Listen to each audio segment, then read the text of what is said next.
My name is Claire. I had never believed in karma, not really. Not until I saw Mark's face that day, contorted in a mask of pure terror and absolute humiliation. The universe, it seemed, had a darkly poetic sense of humor after all. The air in the executive boardroom on the 34th floor of Hargrove Tower was thick with the scent of intelligentsia single-origin coffee, the Ethiopian Yirga Shefa blend, $24 a bag, and unspoken tension. Sunlight bleached the color from everything: the polished mahogany table, the stern faces of the 9 board members, turning it all cold and unforgiving. I stood by the large window, a neutral expression carefully sculpted onto my features. But beneath my impeccably tailored rice navy blazer, bought secondhand off Poshmark for $47, because it was all I could afford, my heart hammered a triumphant rhythm against my ribs. Mark, my former boss, stood at the head of the table. Or rather, he was slumped there, a shell of the bombastic, self-assured man I once knew. His $3,200 Brioni suit looked suddenly ill-fitting, his Hermes silk tie sitting crooked against his damp collar. A sheen of sweat glistened on his forehead.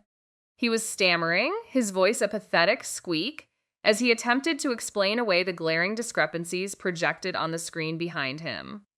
Miscalculations, inflated projections, phantom clients. 7 million shortfall dressed up in optimistic green across 3 consecutive quarterly reports. Mr. Jenkins, Chairman Thompson's voice cut through like a laser.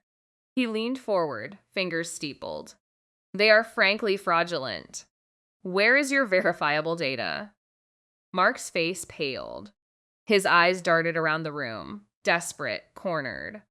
He pulled a crumpled handkerchief from his breast pocket and dabbed at his neck. I assure you, Chairman, these are minor oversights.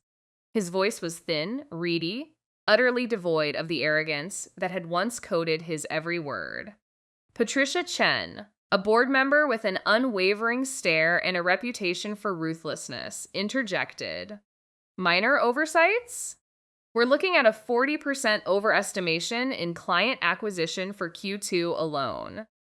Mark's hand shook as he wiped his face. He was unraveling, thread by thread, in front of the most powerful people in the company. This was my cue.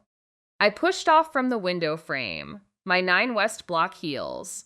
Clearance rack, $28, clicking softly on the polished floor as I walked toward the table. Every eye in the room turned to me. I carried a sleek tablet, its screen glowing with data, and I focused on the board members, making eye contact with each of them in turn. Thompson, Chen, the others, before I spoke. Perhaps gentlemen and Ms. I tapped the screen. Our independent audit team has compiled a comprehensive 84-page report. Then I turned slowly and deliberately to meet Mark's gaze. His eyes, wide with panic, locked with mine, and something shifted. The terror didn't disappear, but it was joined by dawning horror, recognition, a sickening realization. He saw not just a consultant. He saw a ghost from his past. I tapped the tablet again, and a new set of figures replaced Mark's fabricated ones on the main screen. These are the verified numbers. M. M. M. On 17 separate occasions, directly connected to specific directives issued by Mr. The silence that followed was not merely heavy. It was the specific, airless silence of a man watching the floor give way beneath him. Mark's hands flew to his temples, his whole body trembling. He squeezed his eyes shut as if to wish me, the data, and his entire career away. Mr. Jenkins, Chairman Thompson said, his voice now dangerously low. Mark opened his eyes. He looked at me, truly looked at me, and what lived in his gaze was no longer simply the horror of exposure. It was something rawer, more corrosive, the shame of being dismantled by someone he had never once thought to fear. The junior analyst he'd walked past 100 times without learning her last name. The woman he'd handed a cardboard termination box on a Tuesday morning like a routine errand. A box containing a single framed photo, a dead succulent, and 3 years of performance reviews that had called her adequate and reliable, and nothing more. He had handed me the box. I had handed him the bill. He recognized, fully and finally, that I was the one holding the last piece of the puzzle, and that I had been building it for 11 months. In his eyes, I watched the precise moment a man stops being powerful and becomes only accountable. But to understand how a woman like me could bring a man like Mark to this, we need to turn back the clock to the morning of October 3rd, the day I signed my mortgage papers, the day a single text message detonated my life. M. And choosing between groceries and electricity first became inevitable. It was also the day I made a decision. If I was going to fall, I would not fall alone, and I would not fall quietly. I was 32, single, and felt like I was finally hitting my stride. My career was on an upward trajectory, and I was about to achieve a lifelong dream. Owning my very first apartment, a bright, airy 2-bedroom on the 4th floor of Maple Crest Residences in Glenview. $287,000. Closing date, March 14th.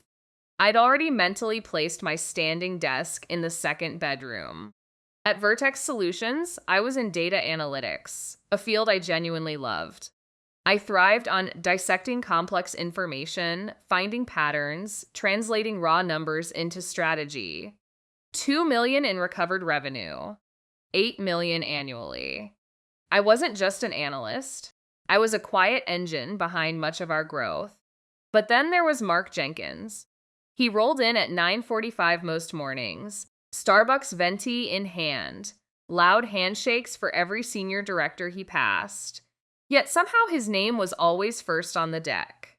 A master of self-promotion. A textbook gaslighter. And he had a particular disdain for capable women, viewing our ambition as a threat, our insights as raw material for his own advancement. The clearest example, I spent 6 weeks, nights, 2 full weekends, developing a predictive algorithm for client retention.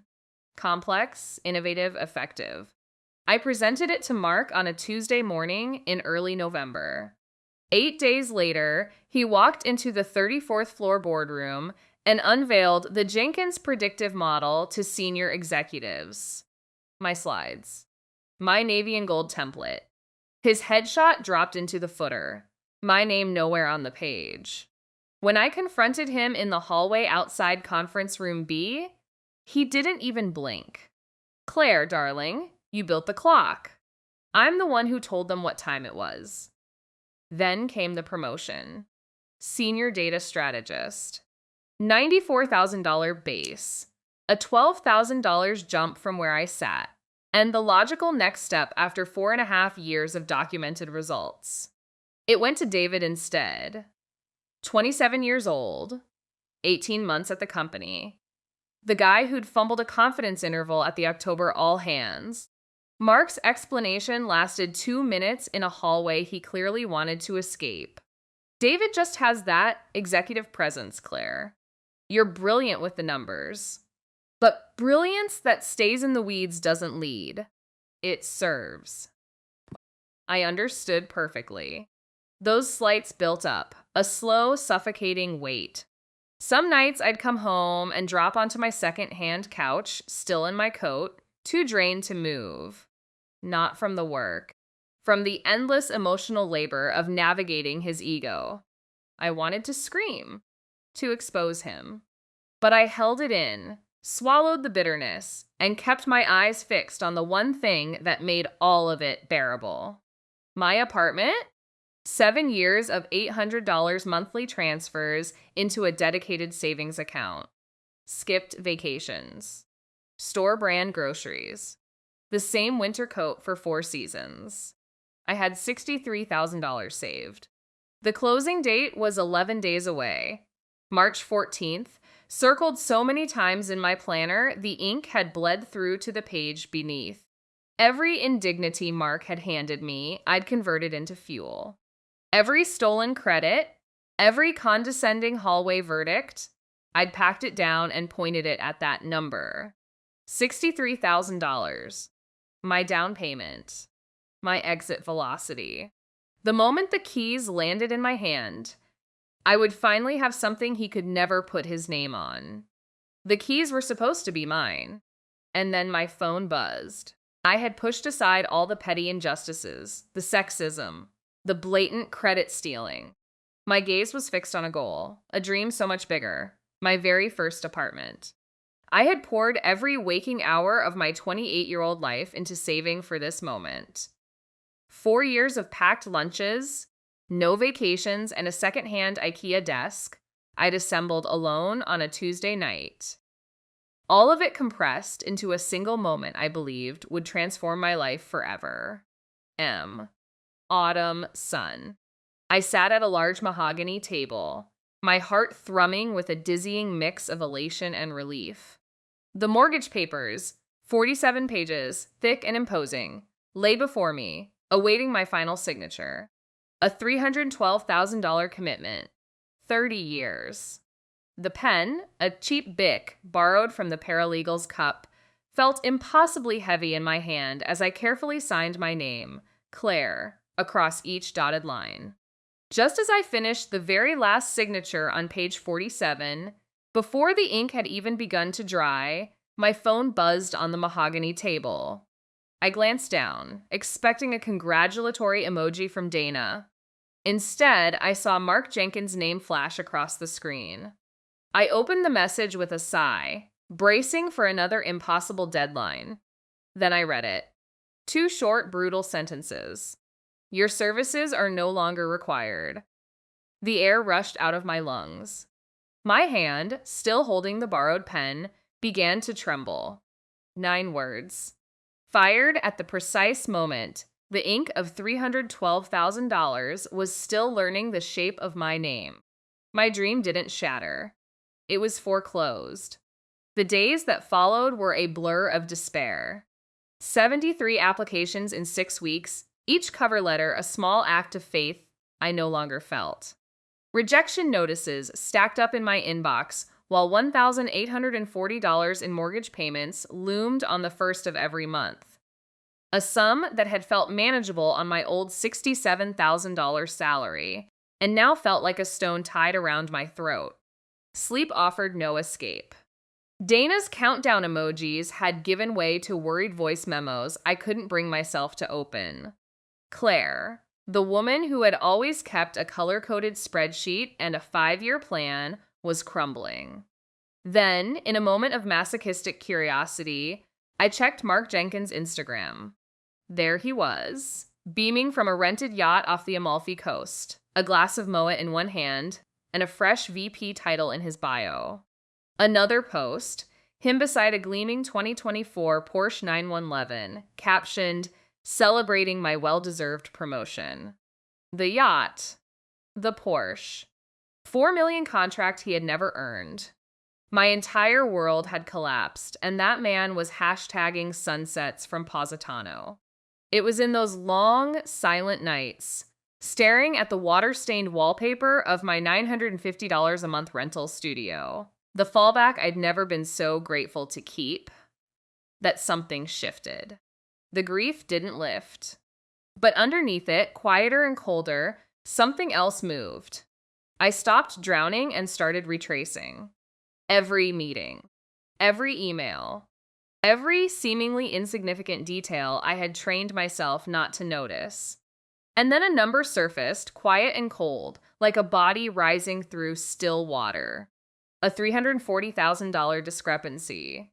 Buried in a footnote of the Meridian report. I had flagged it once, in a Tuesday meeting, and been immediately talked over. Mark's voice, smooth and certain, had filled the room before I'd finished my sentence. A clerical error, I had told myself afterward. Background noise. The kind of mistake you stop seeing because someone confident enough tells you to. Now, set against the Porsche and the yacht and those 9 words delivered while my ink was still wet. It looked less like a mistake and more like a signature. His signature. The kind that doesn't sign his name, only erases yours. The timing was too clean. The firing too precise. You don't terminate someone at the exact moment they become financially trapped, unless you need them too desperate to look back. He hadn't just stolen the credit. He had needed me gone before I understood what I'd actually found. I didn't know yet if I was right. I had no proof, no allies, and a mortgage that would devour me in 11 weeks. But I was finally asking the correct question. I had been sifting through old files, cleaning out my digital archives, in a desperate attempt to feel some semblance of control. My resume needed updating, and I wanted to pull examples of past work. That's when I stumbled upon it. Corrupted, or so I thought. Just a flicker of weird characters, a misplaced cell in column F, where a dollar figure should have been. But something nagged at me. The analytical part of my brain, dormant for weeks under a blanket of despair, slowly re-engaged. It was a thread, thin, almost invisible. But I was a data analyst. I knew how to pull threads. I started digging, late into the night. My 340 square foot rental transformed into a makeshift war room. MacBook Pro glowing on a folding IKEA desk, 3 empty mugs of gas station, instant coffee ringing my mousepad. I pulled every old project I had ever touched that involved Mark, cross-referencing budgets, vendor lists, expense reports, meeting minutes going back to January 2020. What I found wasn't a ghost. It was a monstrous shadow, growing larger with every click. Transactions for phantom services. Inflated invoices from shell companies. Apex Solutions LLC, Meridian Data Partners, True North Consulting Group. Names I'd never heard of, yet each one carried Mark Jenkins' DocuSign signature, sometimes approved within minutes of submission. $3 million. A $4,200 charge for a 2-page PDF report. A $68,000 invoice for a server migration our own IT team had handled in-house. My blood ran cold as the picture solidified. Mark wasn't just a bad boss, not simply a misogynistic credit thief. He was a criminal, calculating, venal, using his position to enrich himself while others poured their lives into the company. I thought of his brand new Porsche Cayenne in the reserved parking spot, the Patek Philippe on his wrist at the all-hands meeting, the offhand remark about his Hamptons rental. Details that had once registered as vaguely distasteful, now registered as evidence. Then the chilling realization hit me. Not a slow dawning, but a blade dropping clean through. My firing wasn't petty malice. It wasn't about making room for one of his cronies. It was a calculated move to silence me. The Q3 reconciliation file. My file, the one I'd flagged to my line manager, David Reese, back in September as containing a few anomalies worth a second look, had been quietly reassigned to Mark's team 3 days later. I remembered David's breezy reply. "Mark's got eyes on it, Claire." I hadn't worried about it. Without even knowing it, I had been getting too close. I hadn't been fired for what I'd done. I'd been fired for what I was about to find. The question that followed was immediate and ugly. Had David known? Had he handed my flag directly to the man I was unknowingly exposing? And if David had brokered my removal to protect Mark, then how far did this go? Was the reassignment a favor between colleagues, or a transaction with a price? I didn't have an answer. But the question lodged itself in my chest like a splinter, sharp, impossible to ignore, and already infected with the suspicion that I had trusted exactly the wrong person at exactly the wrong moment. I pushed back from the desk and stood, needing to break the gravitational pull of the screen.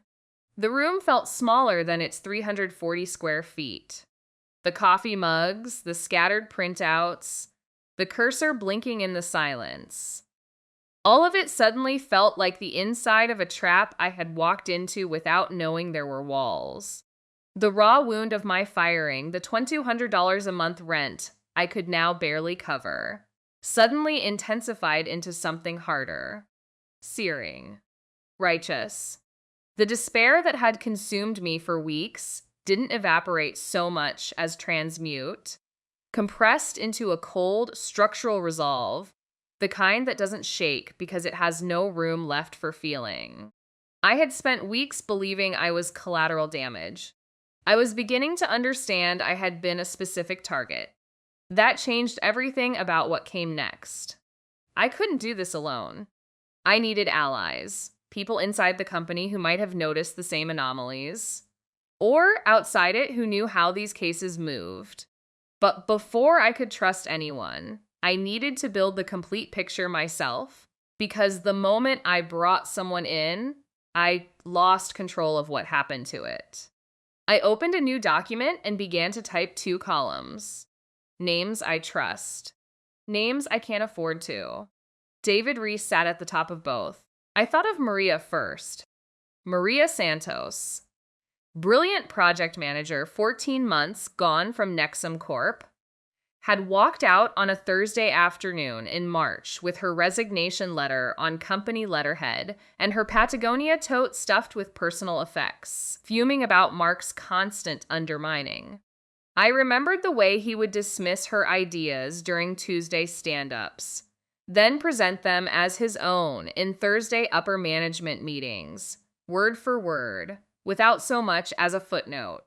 Maria had seen his true colors long before I did. I called her. She answered guarded. When I told her why I was calling, a familiar fire sparked in her tone. I always knew something was off with that man, Claire. She had collected her own cache of evidence, things she'd dismissed as office politics at the time. A $47,000 discrepancy in the Q2 2021 vendor invoices. A ghost consultant named R. Alvarez Consulting LLC, billing $12,500 a month with no website, no address, no verifiable employees. She shared encrypted files through a Proton Mail account she'd kept precisely for this day, pointing me to legacy Basecamp project accounts, vendors buried in accounts payable under miscellaneous services, and obscure Slack threads from a now archived channel called Ops Overflow. I would never have found alone. She guided me step by painstaking step through old Cisco firewall logs and forgotten SharePoint permissions he had never revoked after her departure. Before we hung up, she made me promise one thing. But raw data wasn't enough. I needed legal expertise. Someone who understood corporate fraud from the inside out. My thoughts went immediately to Sophia Chen, my college roommate from a crumbling Alston triple with a broken radiator and $40 IKEA chairs. Now, a sharp, no-nonsense corporate lawyer on Boylston Street at $480 an hour. Though for me, she waived every cent. I explained everything, omitting no detail. She listened, her questions incisive and pointed. Claire, she finally said, this isn't an accusation anymore. Sophia taught me how to structure my findings. Bates numbered, chronologically ordered, source documented, in a way that would stand up in court. She recommended a forensic accountant, Michael Tran, who worked whistleblowers at a sliding scale. Together, Michael and I dissected 5 years of financial reports, turning raw numbers into an undeniable proof of embezzlement totaling somewhere north of $340,000. R. Alvarez Consulting LLC alone accounts for nearly a quarter of that, he said, during one of our late calls, his voice flat with the particular disgust of a man who had seen this before and still hadn't grown numb to it. The following weeks were a blur. My 580 square foot Jamaica Plain apartment, 3 weeks in arrears on $1,650 rent, became a fortress of files. The kitchen table disappeared under color-coded manila folders and 2 external hard drives. Mark's internal Slack messages, often laced with casual manipulation, let's not loop Claire in on this one just yet, became damning testimonies when cross-referenced against the corresponding wire transfers. Every timestamp in the metadata, every line of SQL in the exported database logs was scrutinized under a $15 IKEA desk lamp that flickered when the upstairs neighbor walked too heavily. 2 whiteboards, one borrowed from Maria, one bought secondhand for $8 off Facebook Marketplace, covered the walls in flowcharts tracing Mark's fraudulent activities back to at least January 2019. The $47,000 Q2 discrepancy sat at the very root of that timeline. The first thread in a knot that had only pulled tighter with every passing quarter. Sophia helped me sketch out every defense Mark might mount. The accounting error pivot, the rogue subordinate deflection, the attempt to paint me as a disgruntled ex-employee with an axe to grind. We anticipated his denials, his attempts to discredit me, his likely lies. The plan was a multi-pronged assault. A formal complaint to the company board with a 67-page documented brief. A simultaneous submission to the state attorney general's office. And a civil lawsuit Sophia was already quietly drafting. The goal wasn't merely to recover my job or cover 3 weeks of overdue rent, though financial desperation has a clarifying effect on the mind. It was to dismantle his entire fraudulent empire. I wanted him to watch that corner office with the floor-to-ceiling windows and the 3D $200 Eames chair get emptied by people who finally knew exactly what they were looking at. The evidence was overwhelming. An undeniable avalanche spanning 4 fiscal years, 3 shell vendors, and one very carefully constructed lie of a career. The day of reckoning was set for the second Tuesday of November, morning of the board's quarterly review, when every decision-maker would be in the same room. Sophia would be beside me, with the civil filing already drawn. And Maria, true to the promise I had made her, would be there too, sitting across from the man who had stolen her ideas and her dignity, watching him finally run out of room to maneuver. I was ready. What I didn't know, what I couldn't have known, was that 2 floors above my flickering desk lamp and my color-coded folders, Mark had already made a call of his own. The day arrived. A crisp Tuesday morning, March 14th, routine efficiency humming through the polished halls of corporate power. I had chosen it deliberately. Sharp, the quarterly ritual where Mark Jenkins always shone, presenting his achievements, basking in stolen glory. I took a deep breath, adjusted the lapel of my beige blazer. $34, clearance from H&M, the best I could afford after 8 months of unemployment, and pushed open the heavy oak doors. The room was hushed. Mark, halfway through a sentence about synergistic growth, froze. 11 board members, 2 legal advisors, 1 CFO, every head turned. A profound silence fell, absolute and sudden. My heels clicked softly on the polished marble, the only sound in the room. I didn't falter. My gaze swept each surprised face, then settled on Mark's. His face had gone from confident to blotchy red, mouth slightly open. I walked to the head of the mahogany table, a 256-bit encrypted flash drive in my hand, and plugged it into the main display. The Vertex Analytics logo dissolved, replaced by a precisely organized presentation. 42 slides, everyone a loaded gun. Good morning, everyone. My name is Claire Nguyen. I used to be your senior data analyst, grade IV. Every single commit, I said, was authored under my credentials between January 9th and April 3rd of last year, 4 months before Mr. Get timestamps. Irrefutable. I moved swiftly. Slide after slide, each one a nail. Ghost line items buried in the Q3 vendor ledger. Inflated invoices from Pinnacle Consulting Solutions LLC, Phantom IT services billed at $340 an hour for work no internal team could verify. Two shell companies in Delaware, meaningless names until cross-referenced with incorporation filings. Outlook threads. Slack exports. Bank transfers traced through 3 layers of subsidiary accounts. Vendor contracts bearing Mark's wet signature. June through November. The color-coded anomaly spreadsheets Maria and I had built. Yellow flags, red flags, every suspicious transaction itemized with surgical precision, projected in crisp 4K for the entire room. Mark finally found his voice. This is outrageous. She's a disgruntled employee, a liar. He pointed at me, finger trembling, his $12,000 Rolex Submariner catching the boardroom light. I turned to the next slide without missing a beat. I let that land, then advanced. The email chain with HR filled the screen. M.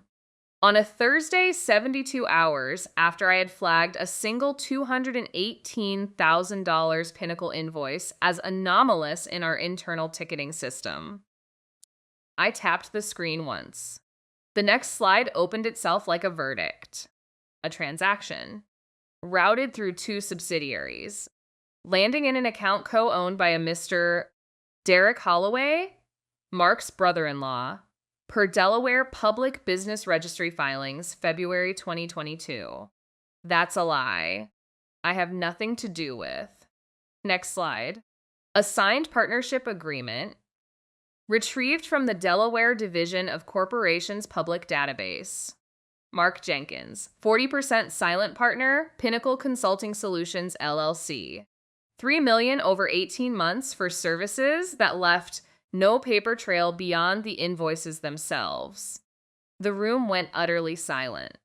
Then came the sound I hadn't anticipated, a slow exhale from the CFO. Not quite a word, not quite composed, followed by the dry scratch of a legal advisor uncapping his pen. Small sounds. The sounds of consequences becoming real. I continued, calm and unhurried, detailing the full scope. 11 quarters. 3 separate internal audits that had missed it entirely. $7 million.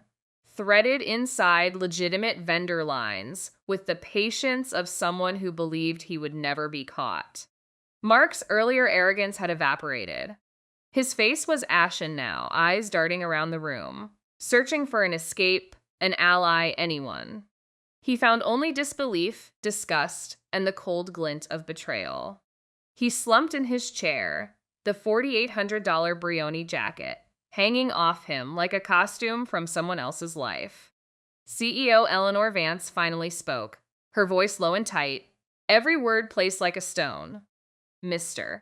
Jenkins, this is not a breach of trust. A pause sharp enough to cut. Effective immediately, your employment is terminated. This board will cooperate fully with the SEC and federal law enforcement. A civil suit will be filed no later than Friday. And whatever criminal charges follow, you will answer for every last penny.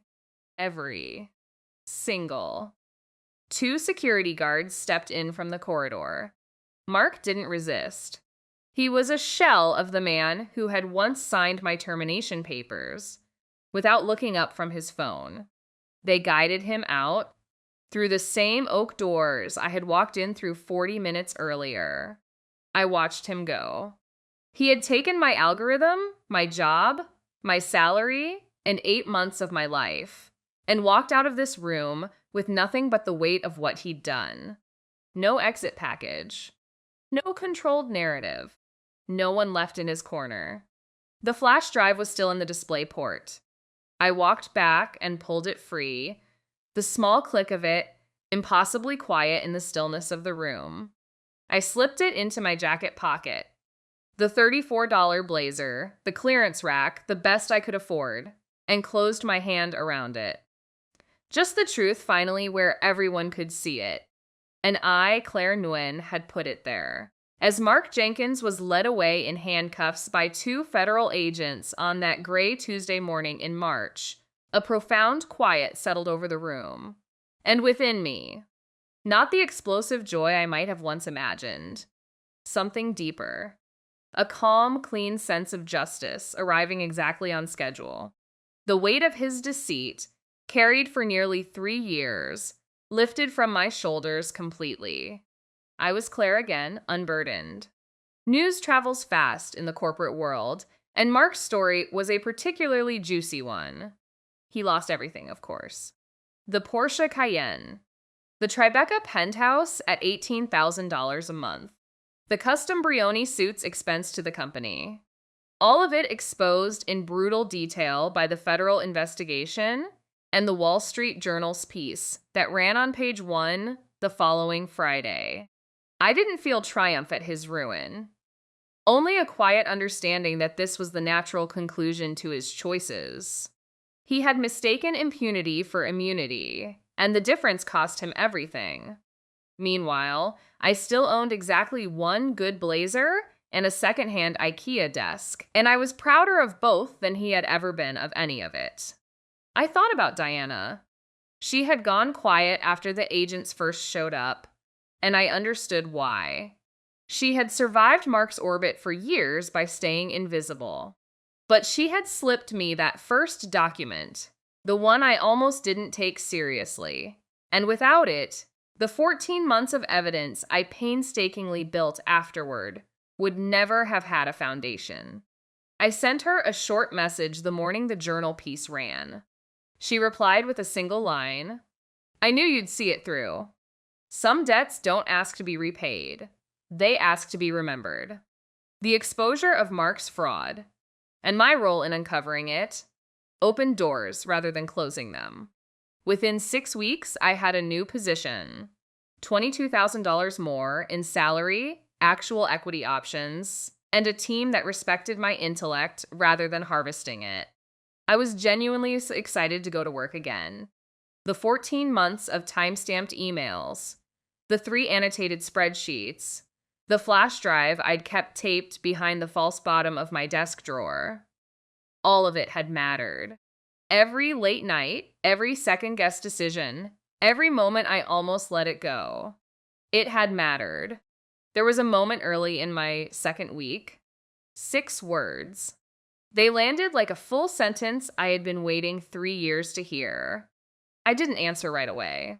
I just nodded and felt something that had been braced inside me finally release. And then there was the apartment. The sun-drenched 4th floor of a Williamsburg brownstone I had nearly signed away in a panic when I thought I couldn't make rent. Signing those final papers, this time with a secure job and a clear conscience, felt like a declaration of independence. The flash drive was gone from behind the false bottom. I'd moved it to a small cedar box on my bookshelf, next to the lease. Some things deserve to be kept in the light, not as wounds, but as proof you survived them. My story is just one. I know many of you have faced your own Mark Jenkins, and I know some of you have been your own Diana, handing someone the first threat at quiet risk to yourself. If any of it resonates, share yours. The person who makes the ending possible deserves to be part of it. Your voice matters. And the path to justice, however long, is always worth taking.